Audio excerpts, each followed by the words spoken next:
There we go. There's the "You Are Live" sign. Hello, everybody. Welcome to Behind the Scenes. Today we are talking about how to support your kids when they are left out, which is, I think basically anybody who's ever been in middle school probably knows probably knows the emotion. And it's just one of those, like, I remember it still very, very clearly, like, over, oh gosh, how old am I? 15 years later. I don't remember any of the solutions. I don't remember any of the fixes. I remember one time finding like an old notebook full of like poetry written by a 12-year-old about like nobody wants to talk to me. All of my friends hate me, and I was like, was I depressed at 12? And my best friend was like, yeah, everybody was depressed at 12. So I think the only real solution for me was no longer being 12. Like by the time 13, 14 came around and I found a new group of friends, um and then eventually like those friends moved on and I found an even newer group of friends, and it just kind of kept going until I settled into the I have a couple of best friends that I've known since high school.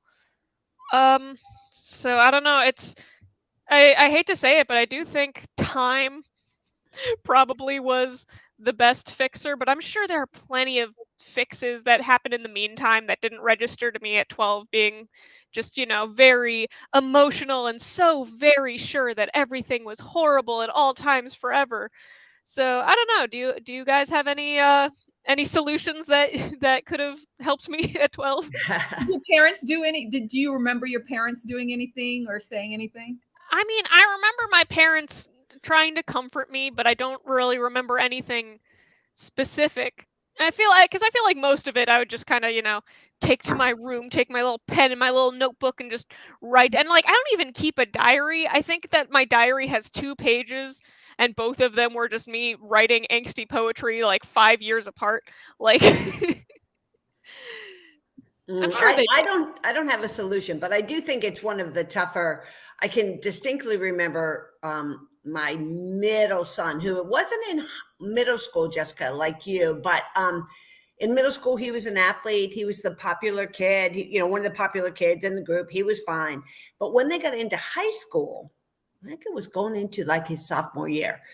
Um, the kind of group he started to hang out with started to I can remember it's homecoming of his sophomore year, and I kept saying, what are you going to, so what are your plans, what are your plans? And he said, oh, I'm sure we'll do what we did last year, a big group, just go as a big group. Well, come to find out, he ended up not going to homecoming. A week before, he said, I guess I'm not going. No one said anything to me. And what had happened was some of the kids had started to drink, and my son didn't want to partake in it at that time. And basically, his evaluation was, well, they want to be friends with me in school and on the field, but that's it.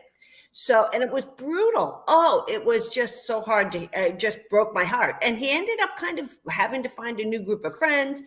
And then long term, he's now in his 20s, but by senior year, kind of kids had matured and they come around and he was back with kind of both groups. But it's heartbreaking for a parent, I think, to just have your kid be like, and what we did a lot was, if he was going to be home on a weekend, we'd be home.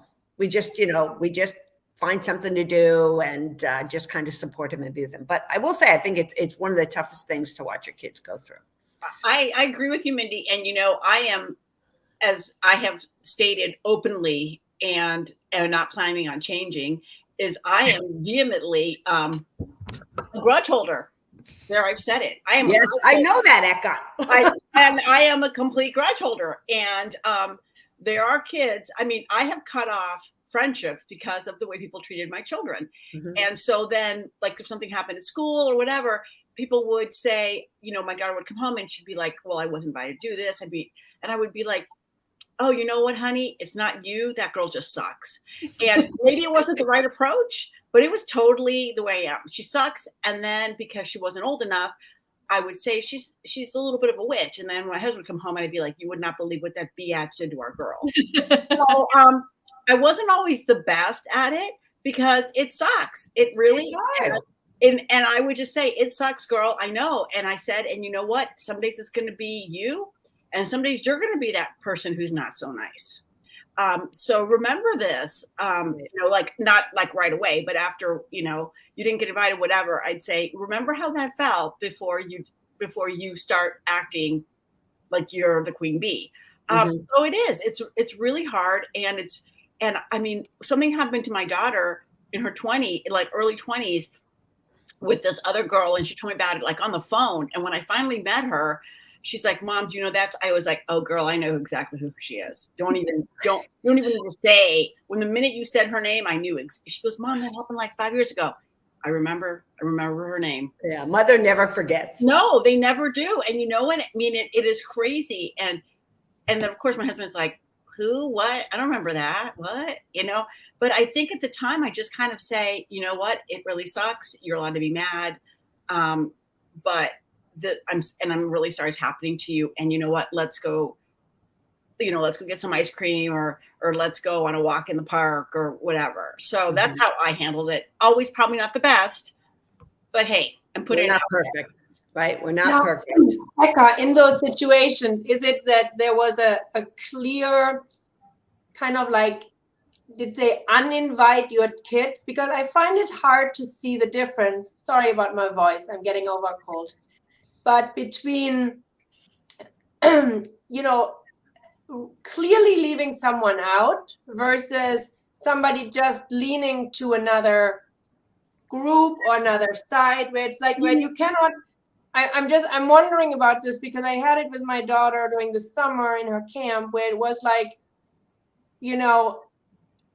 two of the girls she would always hang out with would always kind of go off for lunch and just talk between the two. And she was like, where am I in this? And I said, well, it's not necessarily against you. It's maybe they are just closer right now and they need to talk to each other because there was nothing really directed against her, if that makes sense. It was just the two of them always kind of, but they weren't mean to her. They didn't say stay away from us or anything like this. So I wonder what the situation was. Well, either intentional or not intentional, your kid's going to feel the same.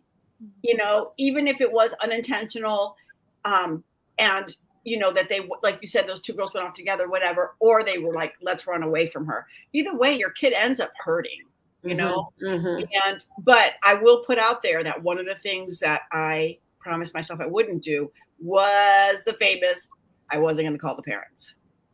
Right. But Francisca, I think you bring up a really good point because there are times where our kids do find different friendships, right? Especially middle school and high school, they're growing. They may become involved in a different activity or, all of a sudden they just find a connection with someone. So as you said, it's not really intentional. It's not they're leaving her out as, okay, I'm expanding my friendship group or, and I think that's an important distinction to make. And then, I don't know, when something happens like that, maybe we encourage our kids, okay, so if she can do it, you can do it too, sort of. Yeah, I will say, as the slow bloomer for my entire life, I was definitely the friend that was being left behind for new, more mature friends who were talking about like boys while I was still like, I want to talk about cartoons and, whatever else was holding my interest that day and toys and like whatever. So, and it wasn't, I mean, as far as I'm aware, I was never bullied. If somebody was trying to bully me, I didn't notice, but it was still, the being left out hurt quite a bit. Yeah. So like, I mean, I'm sure that what you have to do for both problems will change, but the kids who are just being moved on from are still going to be feeling it real bad. Yep. And I will say that when it happened to my son, the sort of new friends he formed, they are still very good friends to this day. So, that's a good thing, I think. Did you guys know you can't beat up other people's children? In your mind. Come on. In your head, you can. Yeah, you can do all kinds of things in your imagination, though. I always want to like jump in and make it better, and I become really competitive. Like if we know ahead of time that he's left out, and it's like the weekend, I'm like, we can do whatever, and I want to make it better, and it's so humbling, and it makes me happy that our sons are always like, yeah, no, that's a little bit too much. I don't need that. I'm okay. I'm like, oh, you're a better human than I am. Cause I'm like, let's go for it. Let's do something better. Yeah. But I am pleasantly surprised when, and really happy when not only do they power through, because I want to tell them stories about when I'm let out thinking that we're bonding and not realizing that they don't really want to hear about that because that makes it about me and not them. And they don't, but when they power through and they arrange their own gathering or something, or like you said, Mindy, change friends groups or something, or they kind of figure it out because now they've garnered a life skill, right? Because I still get FOMO or get my feelings hurt when I know a group of friends did something I wasn't invited. It doesn't last as long as it does for a middle schooler. It lasts me as long as it takes me to scroll through social media or something like that. But if they're garnering the skills early, I remember my one son was, and this was wasn't what you were saying, Francisca. It was it's a small friend group, a really small friend group. And they all went away for the weekend except him. He didn't even know about it, which it had to be purposeful. I didn't tell him that because they're so close. Like they had to purposely not have conversations around him. But when they got to school on Monday, they kept talking about what happened. Like they went away to somebody's lake house. It was a thing. And all day he had to hear his friends talk about this. By the time I picked him up, the kid was just like, and I could tell something's wrong. And then he wasn't open to talking about it. And then he was just like, I don't know what, and they were still his friend. Like it was as if they didn't realize what they had done, but they had to know, it had to be planned. But the next weekend he had friends over. He had a whole slumber party. I hadn't suggested it or anything. They did something. They came back to the house and they hung out. And it was the ones that he felt closest to, who, for whatever reason, I don't know if there was discussions afterwards. And do you know they're still doing that? That Thanksgiving break, they've all gone off to college. Thanksgiving break, they spent one night here in our basement. Interesting. So the same group that he did not go with, that kind of left him. Now it's as if nothing ever happened. Yeah, I think he made peace with, for whatever reason, and he never talked to me. But he organized his own thing, and then they've since, and it's been years now. Yeah, but interesting. Yeah. Huh. Wow. You almost wonder, did he miss the text message? Yeah, except these kids were always together. They're the 5 nerdy kids. Like there's nobody else for them to talk to. Oh, maybe mom said 1 kid or 5, whatever she put in. Who knows? Who knows? He worked it out and saved the friendship. And he was devastated. And then I was like, oh my God. And you start thinking of all the different reasons why.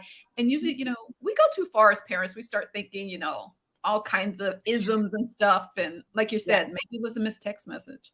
Yeah. I'm going to jump in with some practical tips. First, I'm going to say hi to Dee because she said hi. Hello, Dee. Thanks for having you here. Also, I wanted to just say that this has also happened with my kids. It happened with me as a child. I think it happens with everyone probably. But practically speaking, when my kids were left out, I asked them if I said sometimes it's because everyone's so busy and they just assume that you can't come. And you've said no so many times that they just don't bother asking again. So they leave you out and it's not intentional. It's just they make assumptions. So just, say that you're interested and you want to do something. Sometimes that clears it up. Second, I've told my kids that think of this as a filter. Like this is like a friend filter. Like people don't really change that much from middle school. I mean, like you have experiences, but you remain the core person that you are, in my experience. So if they're being cruel, if they're purposely leaving you out, then you don't need to be friends with them. You don't have to be friends with everyone. All you need is like 1 or 2 really special people in your life, and the rest are just kind of more acquaintance friends, like you're friendly with them, but they're not someone you're going to trust, and like really bring into your heart and your life. Great. And that's really important because my daughter went through that with a really good friend, and she kept, at it. And finally I sat down with her and I said, you've been friends with her, but she hasn't been that nice. and don't feel obligated. You are allowed to break up with her. Yeah. And she didn't, I don't think she knew emotionally that that was an option. Yeah, especially if like we are friends with the parents. Right, exactly. You know? Like, right. And I will no longer be friends with the parents. My kid is always going to come first. Right. And that's what I said to her. I said, you know, you can break up with her or you can stop being friends with her. Even that's allowed. And so she thought about it and she came to me like a couple of days later and said, I've thought about it and I don't want to be friends with her anymore.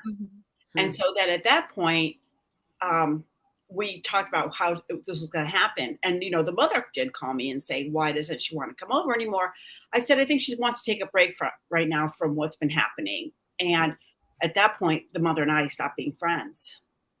And interesting, on the flip side, I still remained friends, and to this day, with some of the moms that, you know, were in the group that all, you know, because, and I think what I take from this is, maybe the message to our kids is, yeah, it's part of life. It happens, because I think it's happened to all of us. So maybe the great lesson is it's tough. It hurts.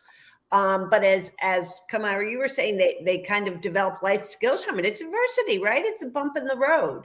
Happens even to adults, as you admitted. And I think we all can feel that also. So, you know, maybe that's a message to our kids. Yeah, I know it's lousy, but it happens. Part of life. So you know, Melissa, you talked about telling your kids that everybody's busy and stuff. You that's a really important tip, because I'm a homebody. I like to stay home. So I decline a lot of invitations, and it took me until embarrassingly recently for me to tell people, keep inviting me. It's not personal. Don't stop inviting me, because when I say yes, you can count on me. But, you know, I'm not going to say yes every time. I'm not a yes every time type of person. If I had known that earlier in life, things probably would have been easier, because also the people who are inviting take it personally when you decline, and if you let them know it, you know, that's all about me and not about you. But when I say yes, I'll be there and stuff. And I'm like Mindy, I keep the parents as friends. I have a distinct memory of with really young son. He and his friend, we were at a birthday party. That's how young it was. The parents are still at the birthday party, right? And our sons were not getting along. They just became mortal enemies out of nowhere. And we're sitting at this, it was a really nice birthday party. We were sitting next to each other, and one of us said to the other something about that. And we had wine. It was a birthday party. And we both said, screw them, and clinked our glasses. And that set the tone for me. I was like, I am never going to ruin the parent friendship. And I'll just let my kid know, you don't have to hang out with so-and-so. But I like so-and-so's parent. Right. Yeah, no, I agree. I think, you know, I am still friends, but I don't like go out of my way to meet them as I would have if our kids were still friends. Yeah. Like, so. Yeah, and that's if you like the person. Now there's there's some where I was only associating with the parents because our kids were friends, and these aren't people who've done anything. Like we've all had parents who said something to or about our kid that we didn't appreciate. Those I don't hold on to. We're done. No. Yeah. No. And, you know, I've also made a pact with one of my friends that, because we knew they you know, our girls were friends, and we had seen like some of the girl drama that happens as they go into middle school and high school. And we had kind of made a pact to stay out of it, out of what was going to happen with our girls. And because we knew they weren't going to end up best friends. I mean, it wasn't going to happen. And it was painful for both of us, because there were times that our girls weren't that nice to each other. And we decided we weren't going to even talk about it with each other, because it would just start, you know, we both get defensive. And I think that was really helpful too, to remain friends with her, because I really, really liked her a lot. I really liked her a lot. I wanted to stay friends with her, but I knew if we brought the kids into it, then it wasn't going to happen. So, you know, but that was a conscious decision we made. What happens on the flip side? What if your kids are friends with someone that you don't particularly like? The child, you mean, when you don't like the child? Yeah. Well, I know we have an article on that somewhere, Jessica. I'm not sure. If I can. highly encouraged when my daughters had friends that I did not like. I highly encouraged them to invite their friends to our house, because then I could see what was happening versus them going to their house. So it was almost like they could be friends. I'd be like, oh, why don't you just invite her over? Yeah, have her come over Friday after school, whatever. So that's what I did, is have it kind of be like in my fortress, my motherhood fortress. So I could kind of watch out for my babies, kind of thing. So that was how I did that. And then just kind of, I don't know, just kind of hoped it would go away. A lot of hoping and praying. That it would go away. I was honest with my kids about my concerns. I didn't say I don't like them, but I would say, this, maybe I would say, I think I would concentrate on the behavior. I don't like when, and I would say is I feel like when you're with her, some of the things you do are not necessarily the most appropriate action. I don't think I ever told them you cannot or you shouldn't. I was just expressing my concerns, and then it's up to you. But these are some things that, that makes me whatever. So, well, I think there's a difference again. Do you think they are like, in a way, dangerous, right? Are they like a really bad influence because they, you think, oh, they binge drink every weekend or whatever. Into drugs. Yeah. Do you just I remember when I was in high school, my mother didn't like my best friend. I knew this, she would tell me this. But there wasn't a specific reason. I think she just kind of, they just didn't click, but it wasn't that she did anything bad. Where my mother was concerned, she would never say you cannot go out with her or you cannot, there was none of this. It's just like there were other friends of mine that she just had a better rapport with, but I think there were also people where she's like, no.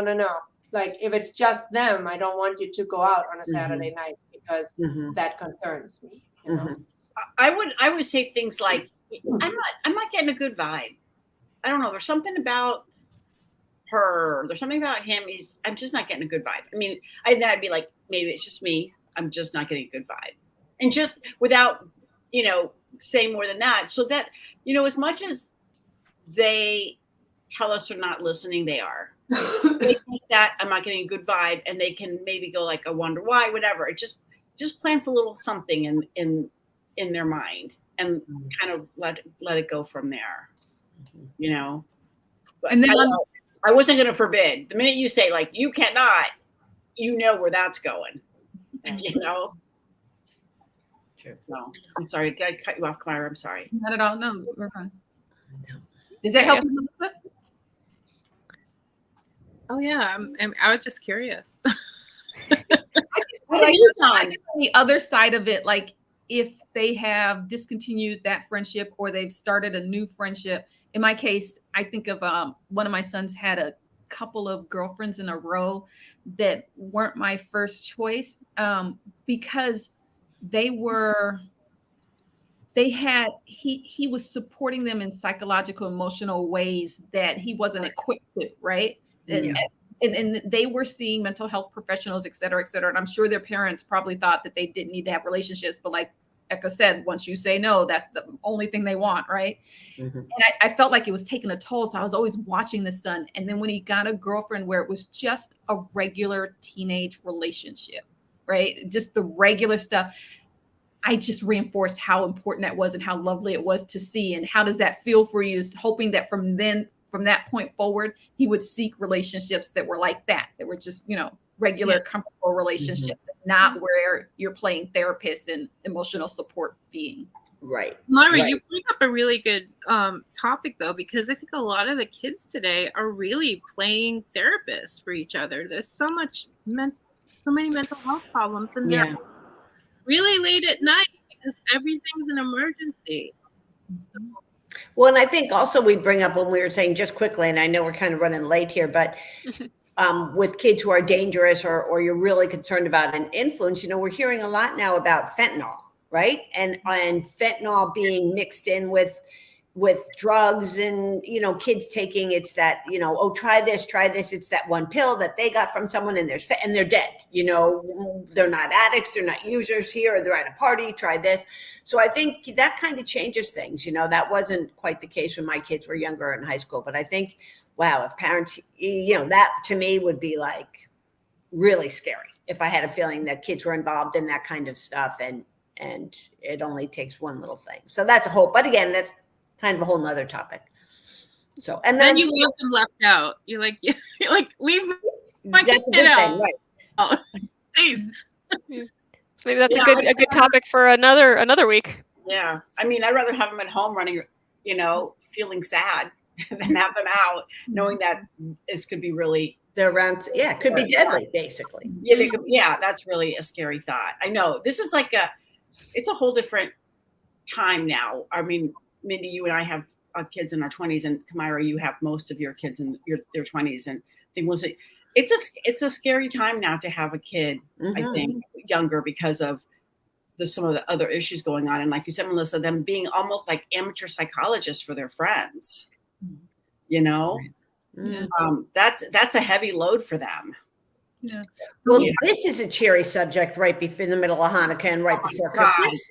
Like 3 tears for our kids who figure it out on their own. Like we probably all had this situation where you say, "What happened to such and such a friend?" And they go, "Oh, he's still around," because they never give you the answer right away. But after a couple of more probing questions, you find out that such and such is into things that your child has decided is not for them, and you're like, "Thanks." Yay. Yes. Yeah. For sure. Yeah.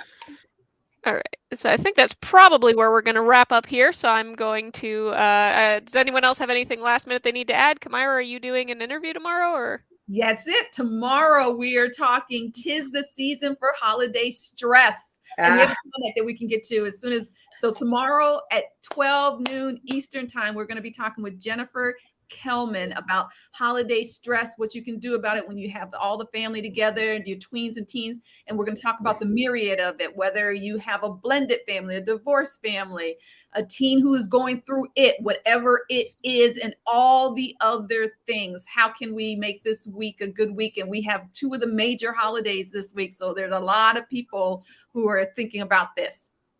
Great.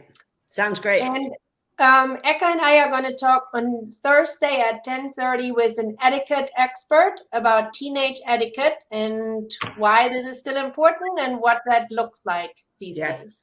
So. Manners. Great. Yeah. All right. And I'm just going to give, I see we have one comment from Egypt. It's just that's so true. You got to show your kids what a healthy relationship looks like. Most teenagers are overwhelmed with their boyfriend/girlfriend issues. It's not safe for teens. So just thought that'd be a nice quick note to end on. So thank you all for joining us, and have a great, rest of your week. Have a great holiday, whatever holiday you're celebrating. Bye-bye.